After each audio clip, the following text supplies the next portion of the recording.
আমেরিকার তাবেদারি পাকিস্তানের, মার খেয়েও নির্লজ্জ পাকিস্তান।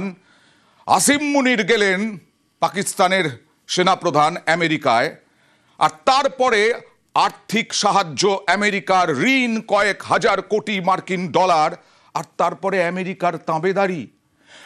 পাকিস্তান বলছে মার্কিন যুক্তরাষ্ট্রের প্রেসিডেন্ট ডোনাল্ড ট্রাম্প তিনি নাকি এই দুদেশের মধ্যে সামরিক বিরতিতে হস্তক্ষেপ করেছেন। ভারত বারবার মধ্যস্থতাকারীর কথা অস্বীকার করেছে। ভারত বারবার বলেছে আমেরিকার কোনো ভূমিকা নেই, তারপরেও আমেরিকান প্রেসিডেন্ট ডোনাল্ড ট্রাম্প বলে গেছেন। আর পাকিস্তান সেই সুরে সুর মেলাচ্ছে। এবার পাকিস্তান বলছে ডোনাল্ড ট্রাম্পের নোবেল পুরস্কার পাওয়া উচিত, শান্তির নোবেল পুরস্কার। ডোনাল্ড ট্রাম্প আমেরিকার প্রেসিডেন্ট, এতটাই তাবেদারি পাকিস্তানের এই মুহূর্তে। অসাধারণ কূটনীতি বলে শরীফের প্রশংসা ট্রাম্পেরও। ট্রাম্প বলছেন পাকিস্তান খুব ভালো বন্ধু, ঘনিষ্ঠ বন্ধু। কেন এই সময় হঠাৎ করে এত তাবেদারি পাকিস্তানের? আমরা কথা বলেছিলাম আন্তর্জাতিক সম্পর্ক বিশেষজ্ঞ অধ্যাপক ইমন কল্যাণ লাহিড়ীর সঙ্গে। শান্তিতে নোবেল প্রাইজ যারা পেয়েছেন তাদের মধ্যে একজনকে আমরা দেখতে পাচ্ছি, ইউনুসকে। দীর্ঘদিন ধরে গান্ধীকে কোনো প্রস্তাবে নোবেল পুরস্কার দেওয়া হয়নি। মার্টিন লুথার কিং থেকে শুরু করে বহু মানুষই নোবেল প্রাইজ পাননি। সুতরাং এটা শান্তি প্রচেষ্টার কোনো মাত্রা হতে পারে না। মার্কিন দাবিদারি বা এই ইহুদিদের দাবিদারি না করলে নোবেল প্রাইজ পাওয়া যাবে না, এটা আধুনিক একটা ট্রেন্ড হয়ে দাঁড়িয়ে। এখানে আরো হাস্যকর হয়ে দাঁড়িয়েছে তখন পাকিস্তানের মতো রাষ্ট্র ডোনাল্ড ট্রাম্পের মতন লোকের নাম সুপারিশ করে। একটা সময় ছিল যখন নেলসন ম্যান্ডেলা নোবেল প্রাইজ পেতেন, আর আজকে সে জায়গায় পাকিস্তান সমর্থন করছে একটা কার্টুন চরিত্র ডোনাল্ড ট্রাম্পকে। 10 মহাদেশকে ওই একটি মাত্র লোক অস্থির করে তুলেছে ডোনাল্ড ট্রাম্প। এই আজকের যুগে তাকে মদত পাকিস্তান দেবে না তো কে দেবে?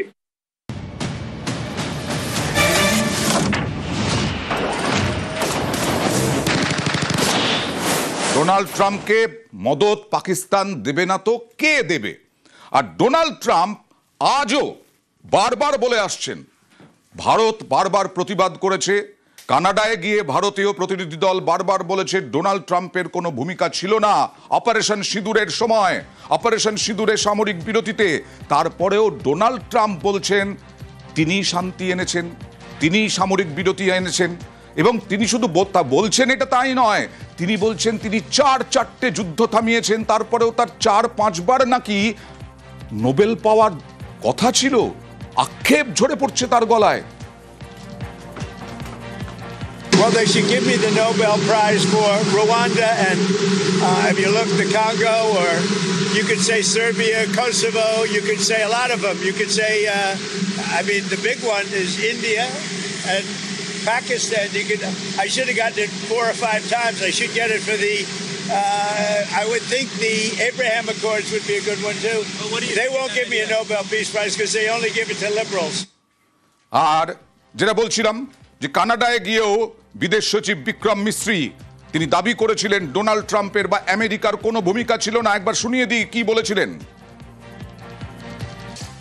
प्रधानमंत्री मोदी ने राष्ट्रपति ट्रंप को स्पष्ट रूप से कहा कि इस पूरे घटनाक्रम के दौरान कभी भी किसी भी स्तर पर भारत अमेरिका ट्रेड डील या अमेरिका द्वारा भारत और पाकिस्तान के बीच मध्यस्थता जैसे विषयों पर बात नहीं हुई थी। सैन्य कार्रवाई रोकने की बात सीधे भारत और पाकिस्तान के बीच दोनों सेनाओं की एग्जिस्टिंग चैनल्स के माध्यम से हुई थी और पाकिस्तान के ही आग्रह पर हुई थी।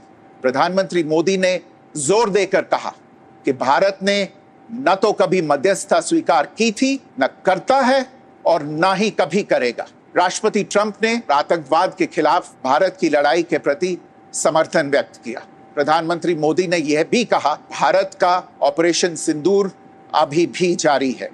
আর আমরা কথা বলেছিলাম আবারও আন্তর্জাতিক সম্পর্ক বিশেষজ্ঞ ইমন কল্যাণ লাহিড়ীর সঙ্গে। কারণ কেন বারবার ট্রাম্প এই দাবি করছেন? আর কোনো প্রেসিডেন্টকে তো এখনো পর্যন্ত বলতে শোনা যায়নি যে আমার 4-5 বার নোবেল পাওয়ার কথা ছিল। কি বলছেন দেখুন।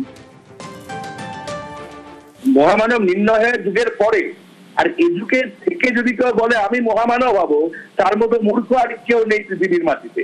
অর্থাৎ ডোনাল্ড ট্রাম্প যে মূর্খ সেটা প্রমাণিত। গান্ধীকে বলতে হয় না যে আমি শান্তির পরিদর্শক। আর ওর দেশে মার্টিন লুথার কিং কিন্তু গান্ধীর ভক্ত, ডোনাল্ড ট্রাম্প কোনোদিন মার্টিন লুথার কিং জুনিয়রের ভক্ত হতে পারবে না। ওনার শেখা উচিত যে রাষ্ট্রনীতি কাকে বলে।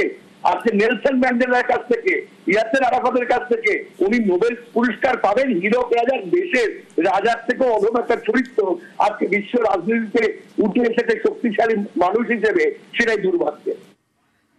আজকে যোগা দিবস, সেই যোগা দিবসে আজকে রাজনাথ সিং প্রতিরক্ষা মন্ত্রী তিনি আবার অপারেশন সিঁদুরের সাফল্যের কথা তুলে ধরলেন, পাকিস্তানের জঘন্য আক্রমণের কথা তুলে ধরলেন।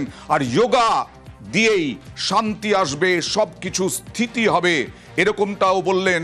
যোগা থেকেই সংযম, নাগরিক প্রাণহানি নয়। পাকিস্তানে ঢুকে বেছে বেছে শুধুই জঙ্গি ঘাঁটি নষ্ট, উধামপুরের সেনা ক্যাম্পে চড়া সুর। জম্মু কাশ্মীরে গেলেন তিনি।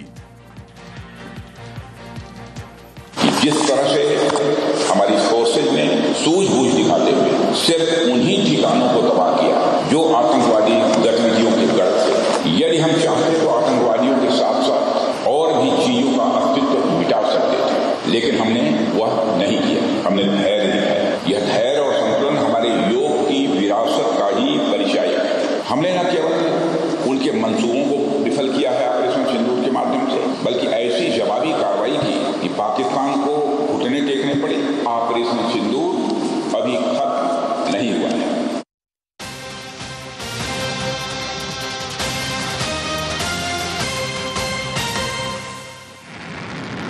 আর ইরান ইসরায়েলের যুদ্ধ এখনো চলছে, দুপক্ষেরই ব্যাপক ক্ষতি হচ্ছে। আর ইসরায়েলের মদত তো আছে এই আমেরিকান প্রেসিডেন্ট ডোনাল্ড ট্রাম্পের, তিনি এখনো পর্যন্ত সরাসরি যুদ্ধে জড়ানোর কথা বলেননি, কিন্তু ইরানকে 2 সপ্তাহের ডেডলাইন দিয়েছেন। তার মধ্যেই সিদ্ধান্ত, ডোনাল্ড ট্রাম্পের হুঙ্কার, ইরানের সঙ্গে আলোচনা হতেও পারে, নাও পারে।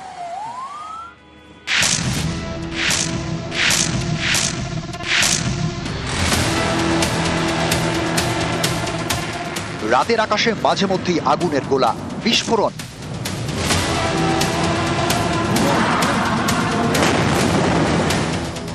কখনো ইসরায়েলের আকাশে, কখনো ইরানের। ইসরায়েলের অপারেশন রাইজিং লায়ন।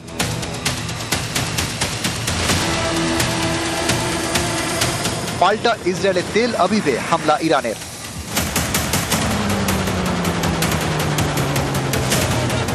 এরই মাঝে জোর চর্চা, ইরানের বিরুদ্ধে কি অস্ত্র ধরবে আমেরিকা, নাকি হবে আলোচনা? মার্কিন প্রেসিডেন্টের হুঙ্কার, ইরানের সঙ্গে আলোচনা হতেও পারে, আবার নাও পারে। এ নিয়ে 2 সপ্তাহের মধ্যে সিদ্ধান্ত নেবেন।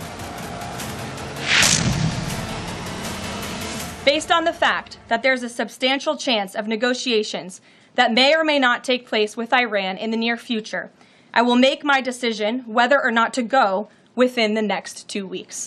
আমেরিকার যে ভূমিকাটা এখন গ্লোবাল পলিটিক্সে আসছে, সেই ভূমিকাটা খুব একটা সুনিশ্চিত ভূমিকা বা খুব একটা যে দৃঢ় ভূমিকা তা কিন্তু নয়। ট্রাম্পও কিন্তু অনেকটা অনিশ্চয়তার মধ্যে রয়েছে যে সে কতটা মিডল ইস্টের যে ভায়োলেন্স বা ওয়েস্ট এশিয়ার ভায়োলেন্সটাকে কন্ট্রোল করতে পারবে। গত বৃহস্পতিবার ইরানের সর্বোচ্চ নেতাকে হুমকি দেন ট্রাম্প, নিঃশর্ত আত্মসমর্পণ করতে বলেন। এর পাল্টা বাংকার থেকে সুর চড়ান খামেনেই, বলেন ইহুদিরা ভুল করলো, এর ফল ভুগতে হবে ওদের। ইরান কোনো মতেই আত্মসমর্পণ করবে না। আমেরিকা যুদ্ধে যোগ দিলে অপরিসীম ক্ষতির মুখে পড়তে হবে। কথার যুদ্ধ, গোলাগুলির যুদ্ধ। 1 সপ্তাহ ধরে হামলা পাল্টা হামলা চলছে, কখনো ক্ষেপণাস্ত্র হামলা, কখনো ড্রোন অ্যাটাক। ইসরায়েলের তেল আবিবের কাছে একটি হাসপাতালে হামলা চালিয়েছে ইরান। গত বুধবার সেখানে মিসাইল অ্যাটাক করে। এরপরে তেহরানকে হুঙ্কার দেন ইসরায়েলের প্রতিরক্ষা মন্ত্রী ইসরায়েল কাবজে। তার হুঁশিয়ারি, ইরানের কাপুরুষ স্বৈরাচারী নেতা বাংকারে ঢুকে বসে আছেন, হাসপাতালে ক্ষেপণাস্ত্র হামলার নির্দেশ দিচ্ছেন। আর বাঁচতে দেওয়া যাবে না ইরানের সর্বোচ্চ নেতা আয়াতুল্লাহ আলী খামেনেইকে। রাশিয়ার বন্ধু ইরান, তাদের সর্বোচ্চ নেতা খামেনেইকে হুঙ্কার। এ নিয়ে প্রশ্ন করা হলে মেজাজ হারান রুশ প্রেসিডেন্ট ভ্লাদিমির পুতিন।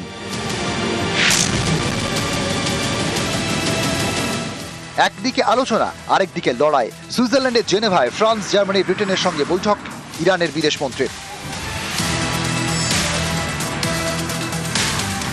বৈঠক হচ্ছে বলে লড়াই বন্ধ নেই। ইসরায়েলে মাইক্রোসফটের অফিসে হামলা চালিয়েছে ইরান, পাল্টা ইসরায়েলও হামলা চালাচ্ছে ইরানে।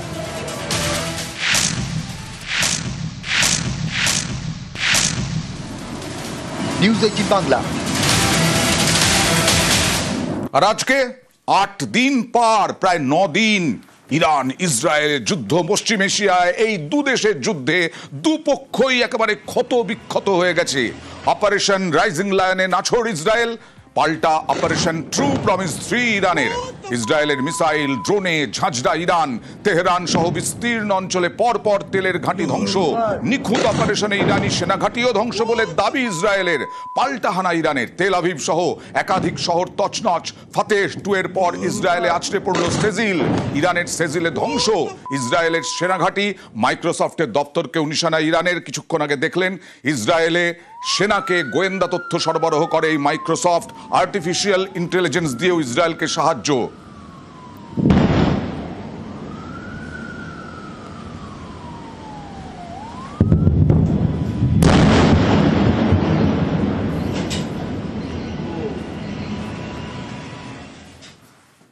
ইরানে বহু মানুষ ভারতীয় আটকে আছেন, আর অপারেশন সিন্ধু চলছে।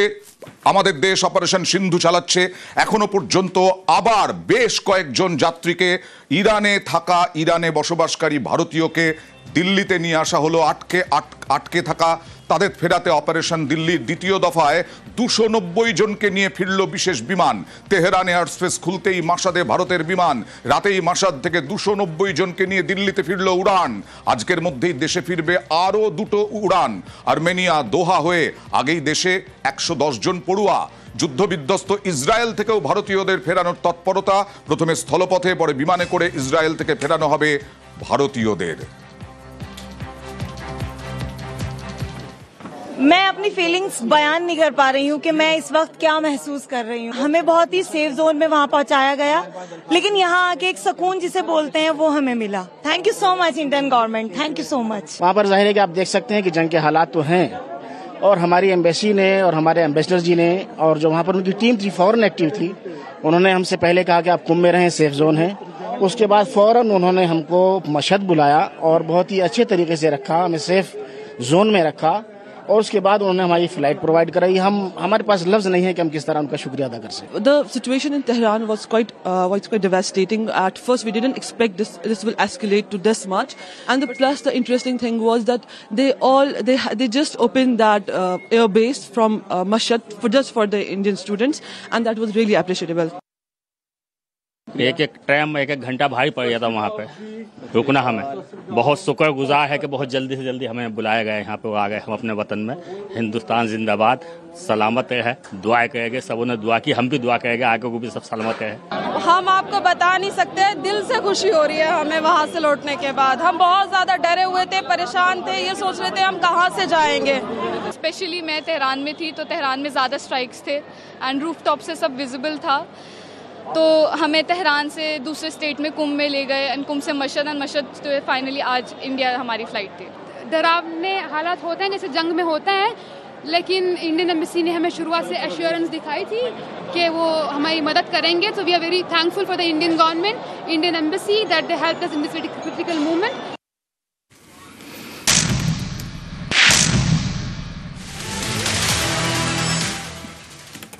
আবার চলে যাব 12ই জুন, ভয়াবহ সেই দুর্ঘটনা। বিমান, এয়ার ইন্ডিয়ার বিমান দুর্ঘটনায় শয়ে শয়ে মানুষের মৃত্যু আহমেদাবাদে। আর তারপর থেকে যান্ত্রিক ত্রুটি, কখনো ফিরে আসে কলকাতায়, কখনো আবার দিল্লিতে অবতরণ, জরুরি অবতরণ, কখনো আবার হংকংয়েই ফিরে যায় এয়ার ইন্ডিয়ার বিমান। আর এই মুহূর্তে এয়ার ইন্ডিয়া সিদ্ধান্ত নিয়েছে 3 অফিসারকে সরিয়ে দিয়েছে।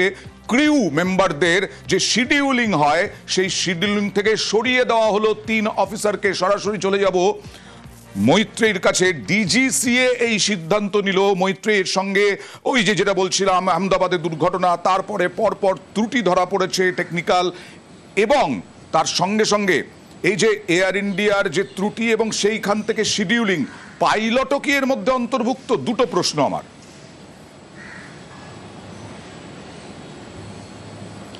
দেখো প্রথম যে জবাবটা সেটা হচ্ছে যে শিডিউলিং, ক্রিউ মেম্বারদের শিডিউলিং সেটা অত্যন্ত গুরুত্বপূর্ণ একটা পার্ট। তার কারণ একটি নির্দিষ্ট সময়সীমা থাকে, সেই সময়ের বেশি কোনো ক্রিউ মেম্বারকে দিয়ে ডিউটি করানো যায় না। পাইলটদের শিডিউলিংও ক্রিউ মেম্বারদের একটা পার্টের মধ্যে পড়ে, কিন্তু মূলত যে শিডিউলিং থাকে এবং সেই শিডিউলিং এর ক্ষেত্রে দেখা যাচ্ছে ডিজিসিএ সূত্রে যেটা খবর যে ব্যাঙ্গালোর থেকে ইউকে গামী লন্ডন হিথরো গামী AI-133 এই বিমানে পরপর দুদিন দেখা গিয়েছে যে ক্রিউরা 10 ঘন্টার বেশি করে তারা ডিউটি করেছে, যেখানে তাদের নিয়ম অনুযায়ী তাদের সেই ডিউটি করার কথাই নয়। তোমার মনে থাকবে যে এয়ার ইন্ডিয়ার এই বিমান দুর্ঘটনার পরে ডিজিসিএ তরফ থেকে এয়ার ইন্ডিয়ার সমস্ত সিনিয়র অফিসিয়ালসদের ডাকা হয়েছিল এবং সমস্ত নথি চাওয়া হয়েছিল। সেই সমস্ত নথি খতিয়ে দেখতে গিয়ে ডিজিসিএ দেখে যে শিডিউলিং অর্থাৎ ক্রিউদের ডিউটির যে রস্টার তৈরি এবং তাদের যে শিডিউলিং, সেক্ষেত্রে একের পর এক ম্যাল প্র্যাকটিস হয়েছে এবং একের পর একবার এই বিষয়টাকে ওভারলুক করা হয়েছে যে তাদের নির্দিষ্ট সময়সীমা মেনে তাদের ডিউটি দিতে হবে এবং তাদেরকে পর্যাপ্ত রেস্ট দিতে হবে। সেটা দেখেই কিন্তু এবার 3 জন সিনিয়র র্যাঙ্কিং অফিসার, তার মধ্যে একজন ডেপুটি ডিভিশনাল ভাইস প্রেসিডেন্ট র্যাঙ্কের আধিকারিকও রয়েছেন, এই 3 জনকে ইমিডিয়েটলি ক্রিউ শিডিউলিং এর পদ থেকে সরিয়ে দেওয়ার নির্দেশ দিয়েছে ডিজিসিএ। এবং শুধু যে সরিয়ে দেওয়ার নয়, তার সঙ্গে সঙ্গে তাদের বিরুদ্ধে অবিলম্বে ডিভিশনাল যে এনকোয়ারি বা ডিপার্টমেন্টাল এনকোয়ারি সেটা স্টার্ট করতে হবে এবং এয়ার ইন্ডিয়া যদি তাদের বিরুদ্ধে পদক্ষেপ না করে এবং আগামী দিনে যদি এরকম ভুল দেখা যায় তাহলে এয়ার ইন্ডিয়ার বিরুদ্ধেও কিন্তু কড়া পদক্ষেপ নেওয়া হবে বলে ডিজিসিএ থেকে স্পষ্ট জানিয়ে দেওয়া হয়েছে। বেশ, তার মানে এয়ার ইন্ডিয়াকেও সতর্ক করে দেওয়া হলো চূড়ান্তভাবে। এবার কলকাতার খবরে ফিরে আসবো। সুস্মিত সেন নামটা নিশ্চয়ই মনে আছে, মনে করিয়ে দিই, রণজয় চট্টোপাধ্যায় নামে এই ব্যক্তি পুলিশ পরিচয়ে, আইপিএস পরিচয়ে, পুলিশ সুপার পরিচয়ে, কখনো অ্যাডিশনাল পুলিশ সুপার পরিচয়ে প্রতারণা, তোলাবাজি, এ একটা র্যাকেট চালাতো, চক্র চালাতো, এরকমটাই জানা যাচ্ছে। সুস্মিত সেন আসল নাম, কিন্তু রণজয় চট্টোপাধ্যায় ভাড়া আনো, আর ভাড়া নিয়েছিলেন বাড়িতে, গড়ফায় বাড়ি ভাড়া নিয়েছিল এই সুস্মিত সেন কি হিসেবে? অ্যাডিশনাল পুলিশ কমিশনার হিসেবে, অ্যাডিশনাল পুলিশ সুপার হিসেবে ডায়মন্ড হারবার জেলার। কথা বলবো প্রতিনিধি রৌনকের সঙ্গে, কিভাবে জানা যাচ্ছে যে র্যাকেট চালাতো।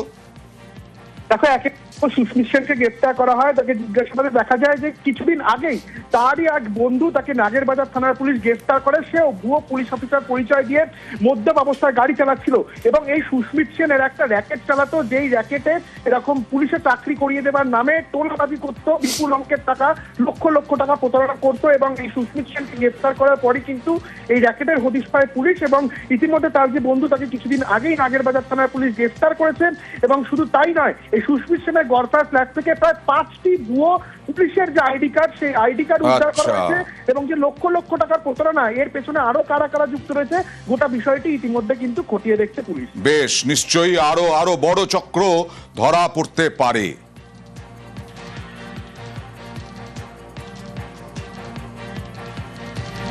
এবার আরো একটি প্রতারণা, বেশি টাকা নয়, 12 লক্ষ টাকা। কিন্তু বিষয়টা হচ্ছে 12 লক্ষ টাকা প্রতারণা কিভাবে?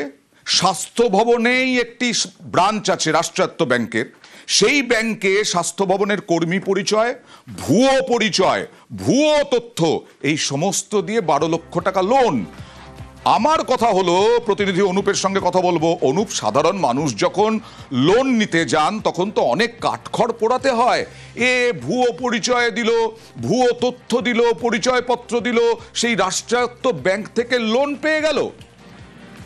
একেবারে এই প্রশ্নটাই কিন্তু উঠছে, তার কারণে স্বাস্থ্য ভবনের একেবারে কর্মচারী এমনটাই পরিচয় দিয়েছিল এবং তাই নয় শুধু সে ডকুমেন্টস, এই সমস্ত একাধিক ডকুমেন্টস জমা করেছিল এবং সেখান থেকে 12 লক্ষ টাকা লোন পায় এমনটা অভিযোগ। যখন ব্যাংকের আধিকারিক তারা যখন একেবারে গোটা বিষয়টা কাগজপত্র খতিয়ে দেখে, সন্দেহ হয়। এরপরে স্বাস্থ্য ভবনের সঙ্গে যোগাযোগ করে এবং দেখা যায় তারা কিন্তু আদতে একেবারে স্বাস্থ্য ভবনের দুজনের কেউই কর্মী নয়।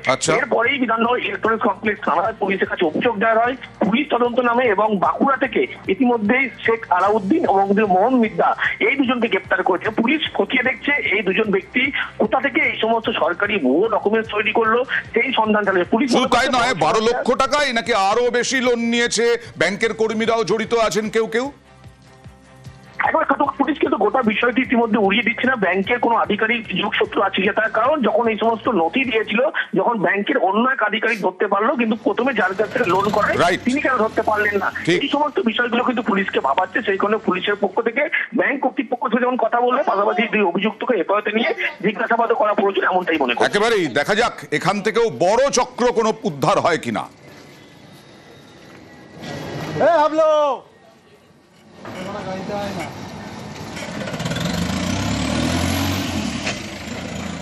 জাল ওষুধ, জাল ওষুধ, জাল ওষুধ অনেক শুনেছি আমরা, একেবারে নিত্য প্রয়োজনীয় ওষুধ। সেই জাল ওষুধে যেমন নজর, এবার দোকানে মজুত ওষুধেও নজর, এবং বেশ কয়েকটি দোকানকে নোটিশও দেওয়া হয়েছে।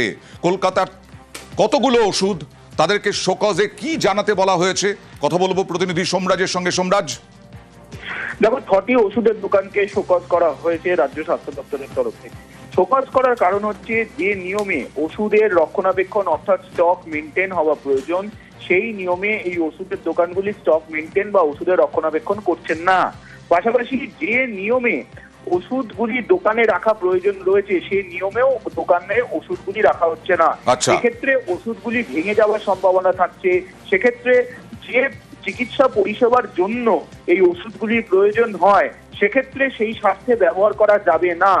তাই এই কারণগুলিকে মাথায় রেখেই কলকাতার সরকারি হাসপাতাল লাগোয়া 6টি ওষুধের দোকানকে শোকজ করা হয়েছে। আগামী 7 দিনের মধ্যে উত্তর দিতে বলা হয়েছে। উত্তর যথাযথ না হলে এই দোকানগুলি লাইসেন্স পর্যন্ত বাতিল করে দেওয়া হবে, এমনটাই ইঙ্গিত দেওয়া হয়েছে রাজ্য স্বাস্থ্য দপ্তর।